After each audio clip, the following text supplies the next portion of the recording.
Today we'll be diving into the Veymax Roadster X4. This is a budget-friendly electric longboard, but still really decent in terms of build quality and design.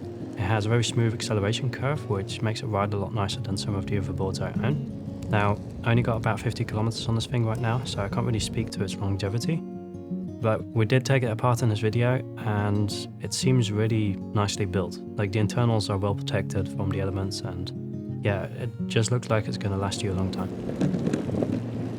Veymax did send this out to me, and they do get to preview this video before it goes up, but they have no influence over what I say in the video. Now, after sending in that preview, they did ask me to mention that it's very important to wear a helmet while riding these things.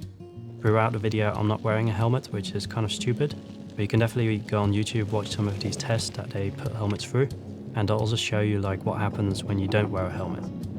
So if you don't have the time to watch the entire video, here's the too long didn't watch. In general, it's a really decent board, especially with those jelly wheels on there, but as it's an all-rounder, it doesn't really stand out in anything particular. So in the test comparing it to the Meepo Shuffle V4, the Reveal RS Pro, and the X-Way Wave, it doesn't look like a standout board, but those tests aren't really great indicators for if a board is decent or not. And I think it's really important for you to take note of what people say about how it feels to ride, and not necessarily if it's the fastest or if it's the best braking.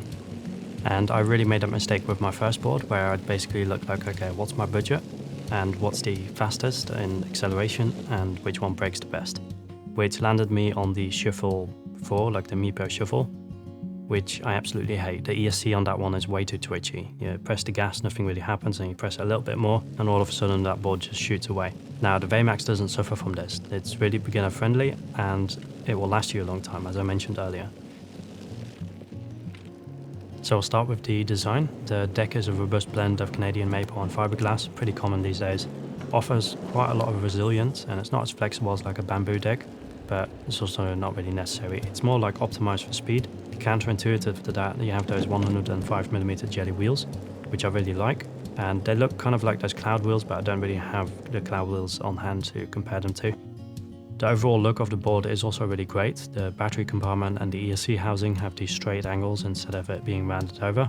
Something I really appreciate is how the housing is screwed down with all the bolts visible at the top. In some boards they have this under the grip tape, which means you have to use like a magnet to find the bolts first and then rip it all up.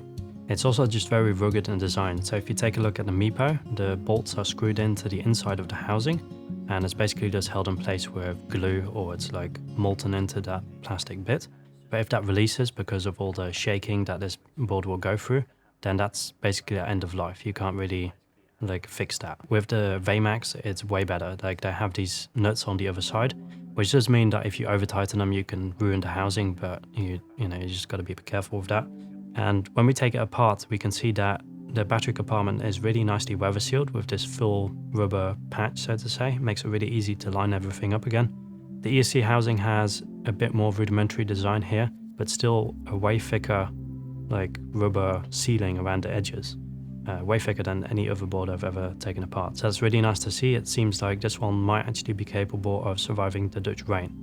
Now, if you would like to optimize this for rainy days, you should really make sure that all the yellow connectors on this board are properly sealed, because those can also like short circuit and damage something. Even the hub motors are able to be taken apart with that included tool, as it has a crosshead on there, which you shouldn't do. You shouldn't open your hub motors, but at least it's possible, and that's quite important. I mean, if you're using this as like a commuting board, so to say, something is bound to go wrong when you're on the road, and you just need to get home. So you just need to open it up, fix it, maybe there's a wire loose or something, and that's happened to me a few times. It's really nice to just be able to take stuff apart while you're on the go with very minimal tools.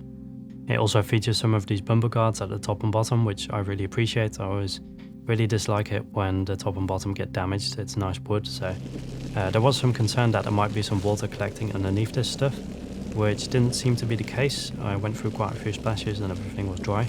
Now, if it's not for you, maybe you don't like the look, you can take these off, and while you're taking these off, you can add these rear lights, which they also include in the box.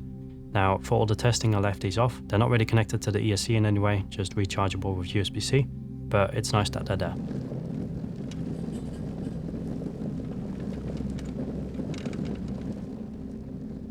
As I mentioned, I'm a little rusty on the e-boards, but in terms of riding experience, it is quite fun. I did take the opportunity to take out all the others to test them and compare them, Now, in terms of braking performance and acceleration performance, this one doesn't perform all too well. But as I said earlier, that doesn't really translate into it being a bad board. So when you hit the acceleration on the Veymax, it's a little underpowered, and I did notice a slight jolt when I was doing the speed test, but it doesn't try to snap out from under you like the Meepo did. So we get into that territory of it's great as an all-rounder, but not at one specific thing, which makes it great for a beginner.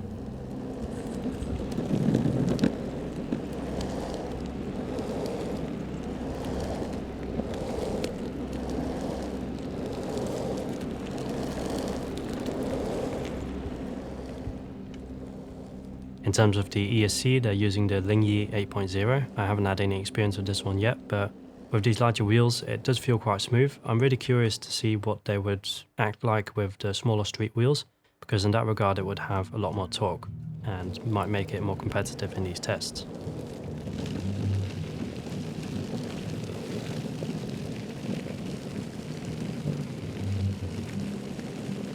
This is my first time riding on these jelly wheels, but I do prefer these over the normal street wheels, and we especially noticed on the gravel roads that it rarely lost its way. So sometimes with normal street wheels you kind of go aquaplaning, not really aquaplaning, but like starts drifting a little bit and then you get launched off the board quite quickly. With these jelly wheels it's just great for exploring places, because you always like end up in gravel situations like this or with cobblestones and that kind of stuff. It's also quite silent, just like most boards with motors, but in this case it's especially so because of those jelly wheels again.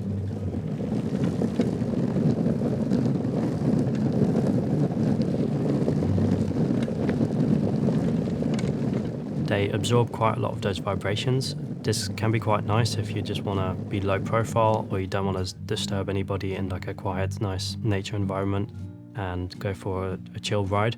If you really like those boards that kind of scream when you hit the gas, then you might want to go for a belt-driven board. We did record an ASMR video on my friend's channel. You can check that out if you're interested in hearing the difference between the Veymax and a belt-driven board.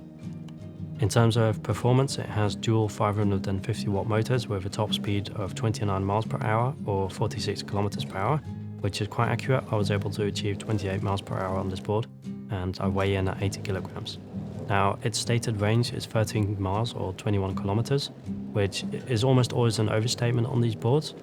I was especially shocked with this one because I was only able to achieve 10 kilometers, which makes me think there's something wrong with my particular variant, so to say, because it does have a really large battery capacity at about 216 watt hours, which is far more than any of the other boards I have, and somehow it achieves less range, which is kind of strange.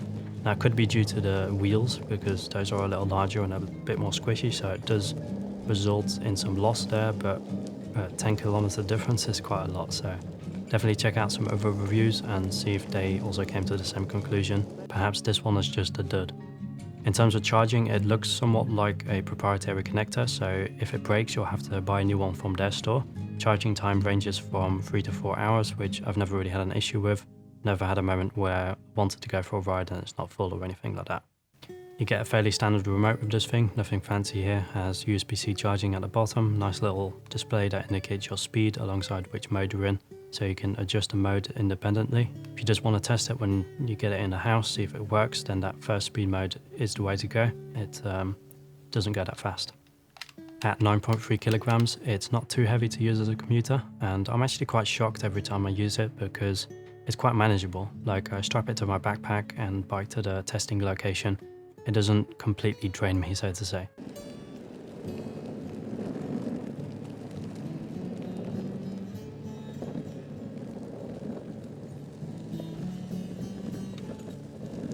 Currently there's a sale going on, so it's listed for $429. This lands it really nicely in that budget sector. I could definitely recommend it as a beginner, so to say.